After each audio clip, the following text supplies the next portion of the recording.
Hello YouTubers, welcome back to my channel. So today I'm going to be doing an unboxing of GlobeIn. So GlobeIn is now one of my regular subscriptions, which I'm enjoying very much at the moment.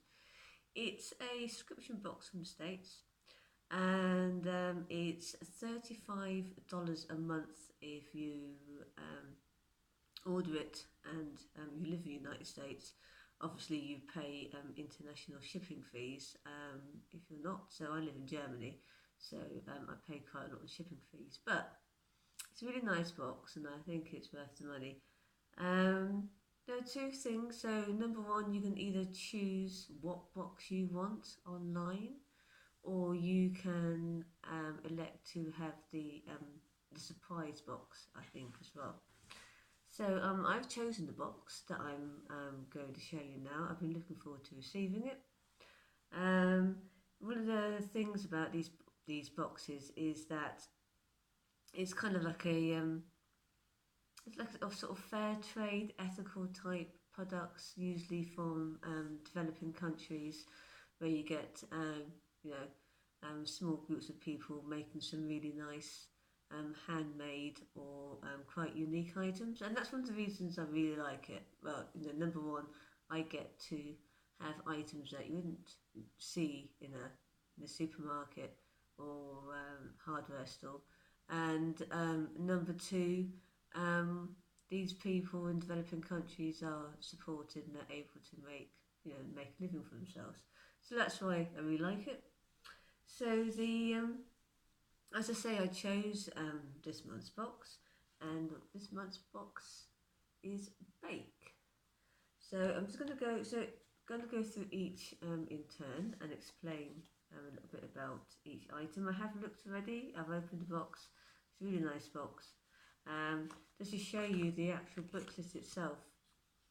When you open it up, it gives you information on all the different items, where they come from, who's made them, excuse me, and all the rest of it.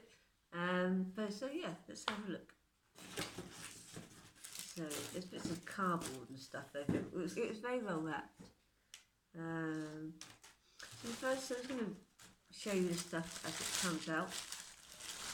First, I'm going to show you this, which is a ceramic. Let me have a look. Oh, I'll have a look. No, that's yeah, it's an enamel rather, not a ceramic at all. It's an enamel mixing bowl, and it's made by a couple of people by the looks of it in India. That's really nice. Apparently, some people have found that this is chipped inside really easily.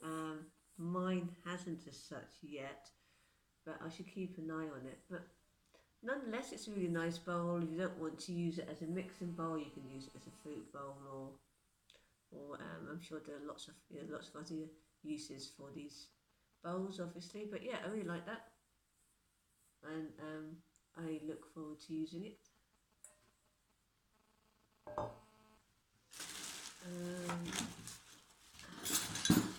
This is the second thing, which is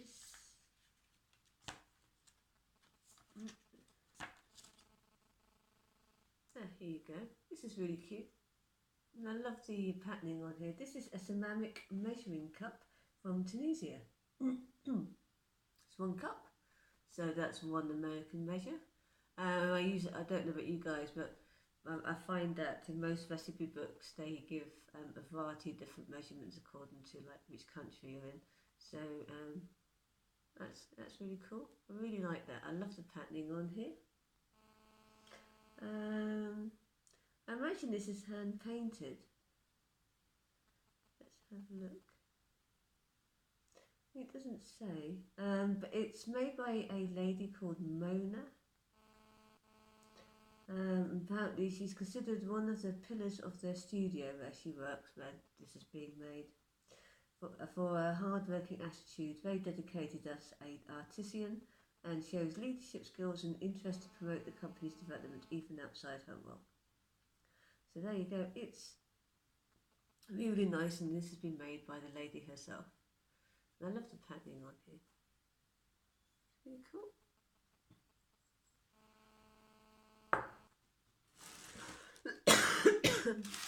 Apologies for the coughing. Next thing I'm going to show you is this. Kind of expected this next item to be a bit. Did I expect it to be bigger? I don't know, maybe. I kind of thought it'd be like a cookie jar, but as it turns out, it's a sugar canister, which is fine anyway, because I don't have anything decent to store my sugar in either. So there you go. So it's very much the sort of same kind of, well, it's not quite the same, but it looks quite similar to the measuring cup I've just shown you in terms of like style of the decoration, but it comes from a different place entirely. It comes from Morocco. So yeah. Apparently, the guy who's made this is called, I'm hoping to pronounce his name correctly, Abdelhak? Who knows? I'm not very good at pronouncing stuff. Apparently, he's 50 years old and still working in the workshops. He's even travelled to Tunisia to train others in techniques that he has. So, and apparently he receives fair wage and has his healthcare and retirement fund provided for. And that's what he says about the person who made this. It's really nice, really cool inside. And it's got like a thing at the back there, which is sort of a hand-painted stamp, I suppose. But yeah, I really like this. It's got like a roughness about it that I really like. And I do like the decor. So I should look forward to using that as a sugar canister. I don't have anything to put my sugar in, so this is really good. One of the reasons I chose this particular box is that it's useful, and I'm going to be able to use all the stuff that's in it, so I'm really pleased about that. So now for something slightly different. We now have some stainless steel measuring spoons. The set was made in India. Apparently the guy who made this lives with his wife and newborn daughter and works out of his workshop at home. So there you go. It's really nice. It tells you different measuring. So that says quarter of a teaspoon or 125 mils. So it gives you 2.5 mils or half a teaspoon, that kind of thing.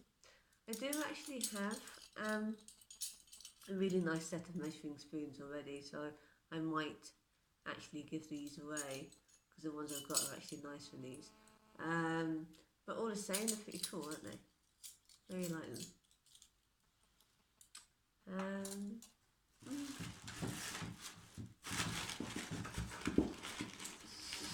So I think this is the last item. I think so. Almost sure this is let's check. I think this is the last item. So we've got the rolling pin. Yeah, this is the last item.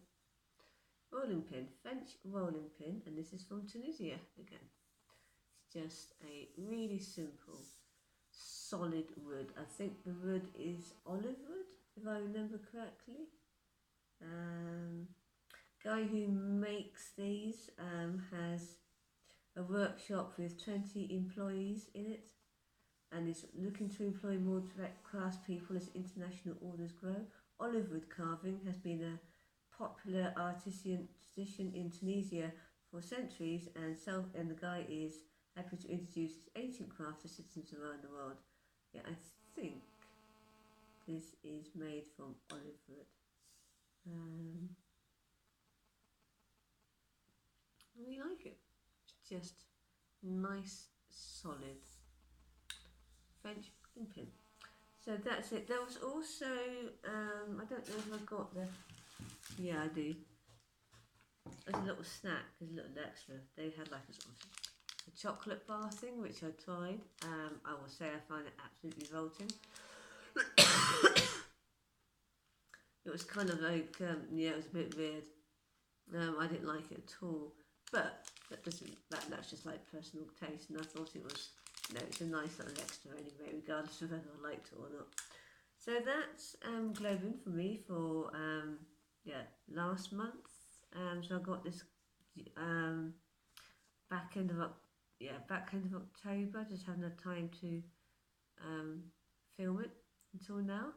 Next month, so I've ordered next month's already. I can't quite remember what the theme is, but I have chosen it again, and that looks great. I think it's like sort of indulging yourself with like hot chocolate and stuff.